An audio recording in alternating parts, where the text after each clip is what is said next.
Sarah Martinez had always looked up at the sky with wonder. As a little girl growing up in Texas, she would lie on her back in the grass, watching fighter jets streak across the blue expanse above her family's ranch. While other children played with dolls or video games, Sarah built model airplanes and studied aviation magazines until the pages fell apart. Her father, a retired Air Force mechanic, noticed her passion early. He would tell her stories about the planes he had worked on, the brave pilots who flew them, and the importance of their missions. Sarah hung on every word, her dark eyes sparkling with determination that seemed too intense for someone so young. When Sarah turned 16, her father took her to the local airfield for her first flying lesson in a small Cessna. The moment the wheels left the ground, she knew this was where she belonged. The instructor was amazed at how naturally she handled the controls, how quickly she understood the complex relationship between wind, speed, and altitude. "This girl has something special," the instructor told her father after the lesson. "I've been teaching for 20 years, and I've never seen anyone take to flying like this."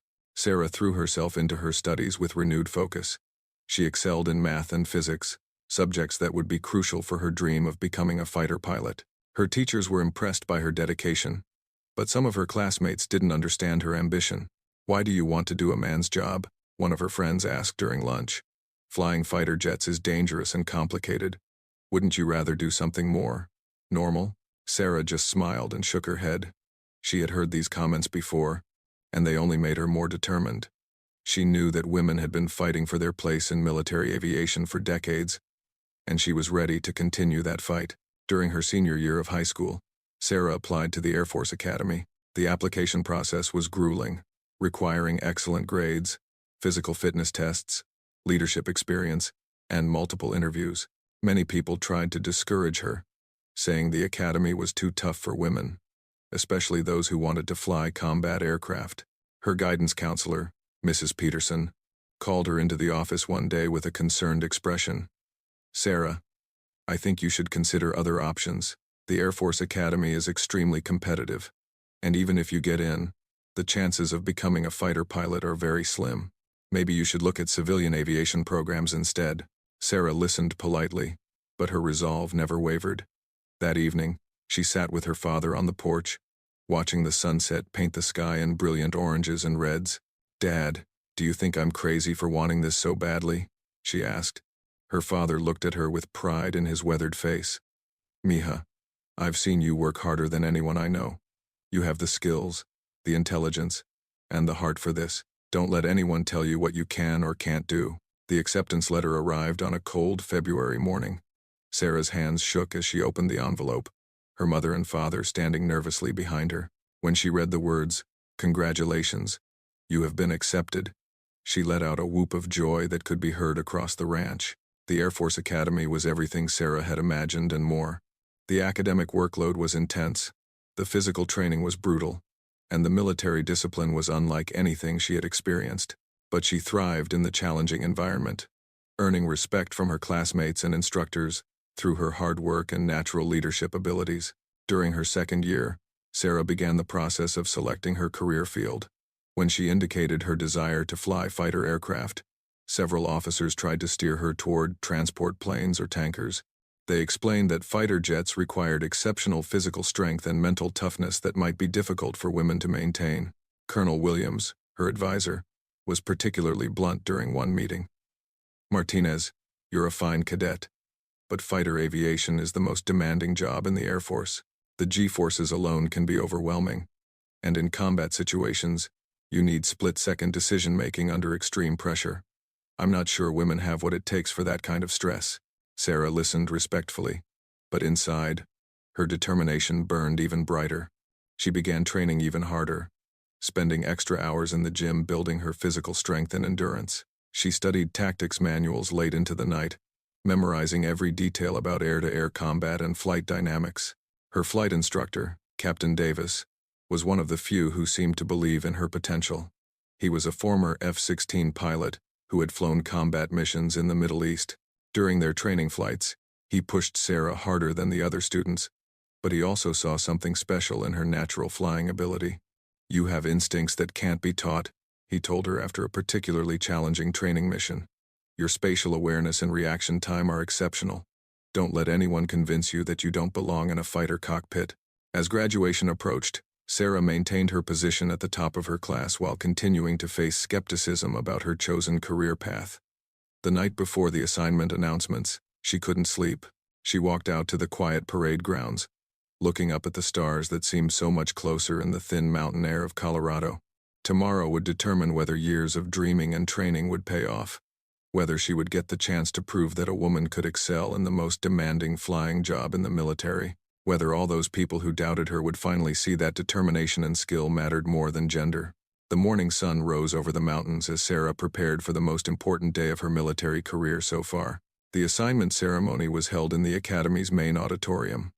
Sarah sat with her classmates, her heart pounding as names were called and career assignments announced. Transport pilot, bomber pilot, tanker pilot.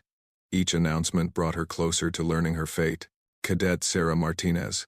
The colonel's voice echoed through the auditorium. Sarah stood up, her legs feeling unsteady. F-16. Fighting Falcon, Luke Air Force Base, Arizona. The room erupted in applause, but Sarah barely heard it. She had done it. Against all odds and despite all the doubts, she was going to fly the most advanced fighter jet in the world. Luke Air Force Base became Sarah's new home for the next 18 months of intensive F-16 training. The program was designed to push pilots to their absolute limits. The academic phase covered everything from weapon systems to advanced tactics. The simulator training tested their ability to handle emergencies and combat situations. And finally, the actual flying phase would determine who had what it took to become a fighter pilot. Sarah was the only woman in her class of 12 pilots.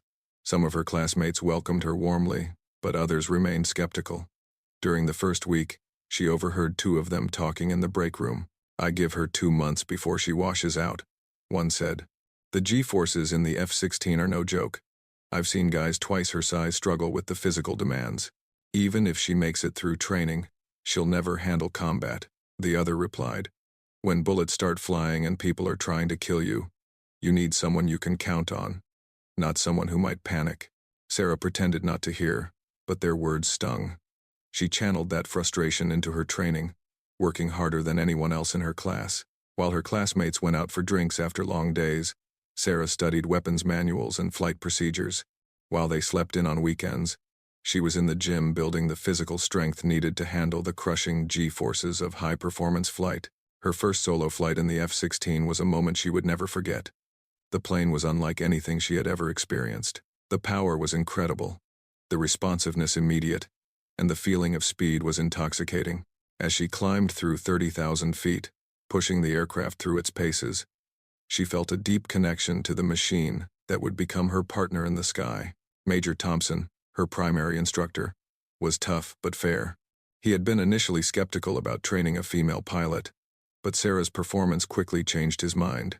During air-to-air combat training, she consistently outperformed her male classmates, demonstrating an intuitive understanding of three-dimensional thinking and split-second decision-making that impressed even the most experienced instructors. "Martinez flies like she was born in that cockpit," Major Thompson told the squadron commander. "Her situational awareness is exceptional, and she never gets rattled under pressure. I'd fly into combat with her any day." The training intensified as the months passed. Night flying missions tested their ability to navigate and fight in complete darkness. Air-to-ground bombing runs required precision and timing. Air-to-air combat scenarios pushed them to think tactically, while pulling multiple G-forces that made their bodies feel like they weighed hundreds of pounds. During one particularly challenging training exercise, Sarah's aircraft experienced a hydraulic failure at 25,000 feet. The controls became heavy and unresponsive, and she had to make an emergency landing with limited flight controls. She remained calm throughout the emergency, following her training procedures perfectly and bringing the damaged aircraft safely back to base. "That was textbook emergency handling," Major Thompson told her after she climbed out of the cockpit. "You stayed cool under pressure and made all the right decisions. That's exactly what we want to see in a fighter pilot." As graduation from F-16 training approached, Sarah learned she would be assigned to the 421st Fighter Squadron, stationed overseas at a forward operating base. It was a combat assignment, something that would have been impossible for women pilots just a few years earlier.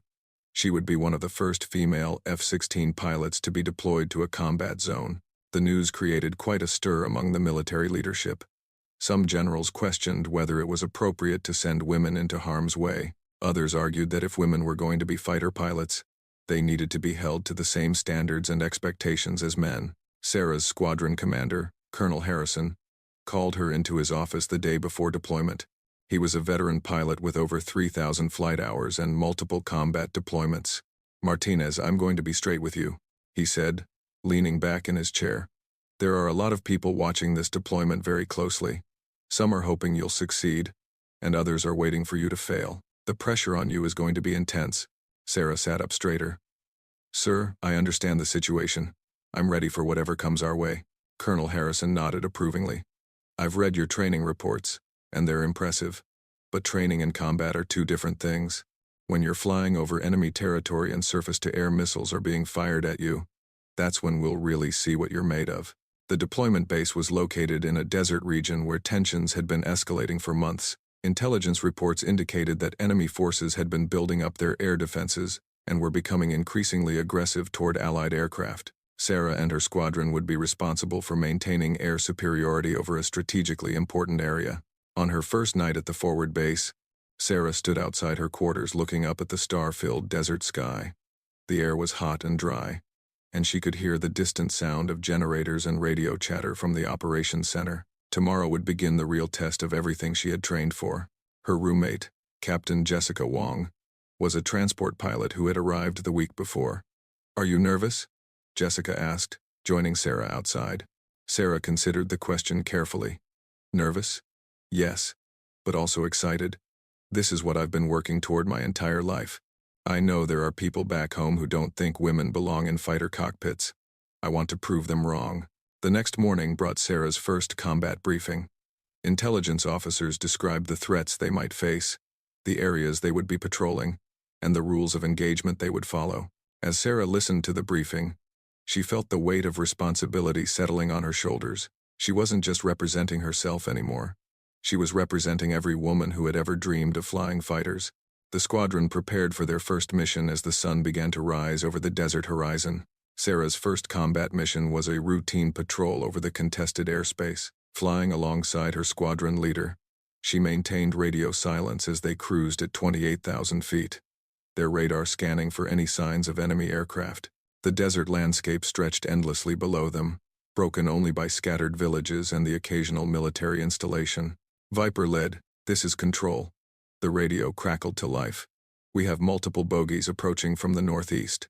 Vector 045, Angels 25, weapons free." Sarah's heart rate spiked as she adjusted her heading toward the incoming threats. This was it, her first real air-to-air engagement. Through her headset, she could hear her squadron leader's calm voice coordinating their attack plan. "Viper 2, take the trailing aircraft," he instructed.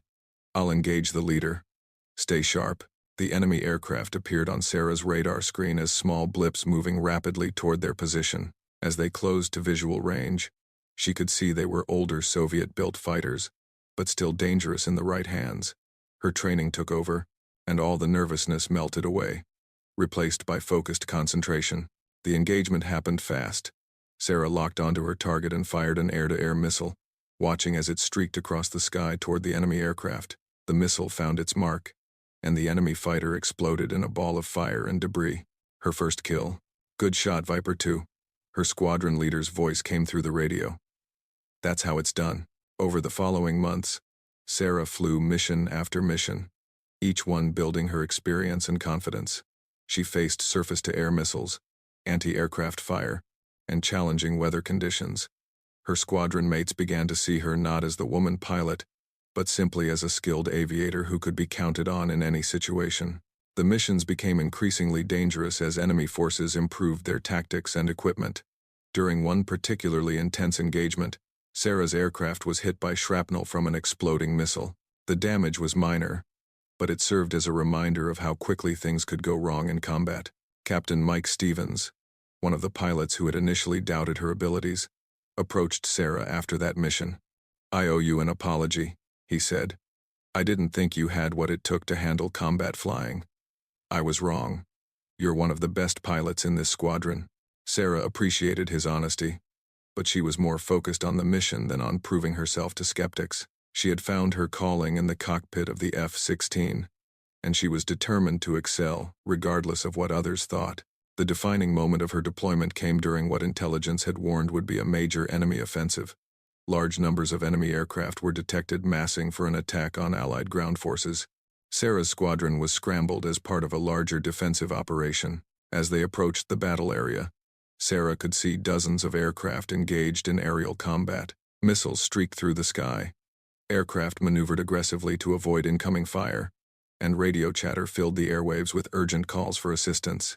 Multiple bandits, low and fast. Her squadron leader called out. Viper flight. Engage targets of opportunity. Watch your six. Sarah dove toward a formation of enemy fighters that were attempting to break through to attack the ground forces. Her radar locked onto the lead aircraft, and she fired her first missile.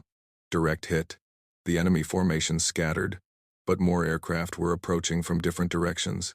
For the next 40 minutes, Sarah found herself in the most intense aerial combat of her career. She engaged multiple enemy aircraft, using every tactic and maneuver she had learned during training. Her aircraft shook from the G-forces as she pulled tight turns to avoid incoming missiles and position herself for shots at enemy fighters. During the engagement, she shot down 11 more enemy aircraft, bringing her total to 12. Her ammunition was running low, and her aircraft had taken several hits from enemy fire. Holes in her wing allowed her to see the ground below, and warning lights indicated damage to several systems.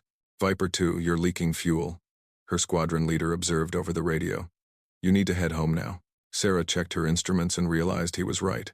Her fuel was dropping faster than normal due to the damage, and she had just enough to make it back to base if she left immediately.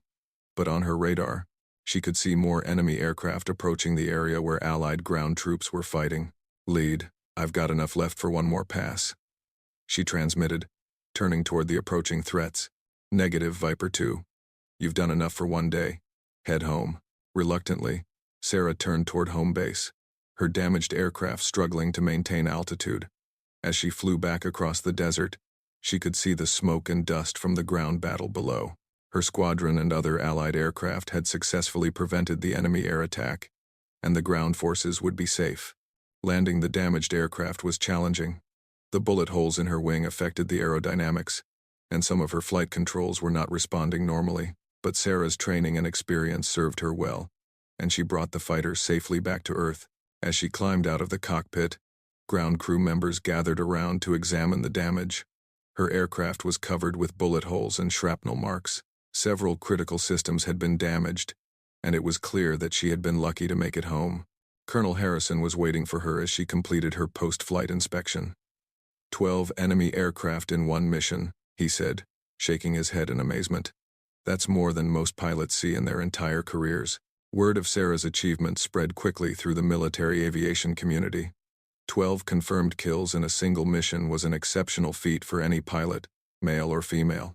The same people who had once questioned whether women belonged in fighter cockpits were now praising her skill and courage. When Sarah returned home after her deployment, she was awarded the Distinguished Flying Cross and promoted to Major. More importantly to her, she had proven that women could excel in the most demanding aviation roles. Her success opened doors for other female pilots who wanted to fly fighters. Years later, as she addressed a group of young women at the Air Force Academy, Sarah reflected on her journey. They said women weren't fit to fly fighters, she told the eager cadets. They said we couldn't handle the physical demands or the pressure of combat. But determination, training, and skill matter more than gender. If you want something badly enough and you're willing to work for it, don't let anyone tell you it's impossible. Looking out at the young faces in the audience, Sarah knew that some of them would follow in her footsteps, pushing boundaries and breaking barriers of their own. The sky, she had learned, belonged to anyone brave enough to claim it.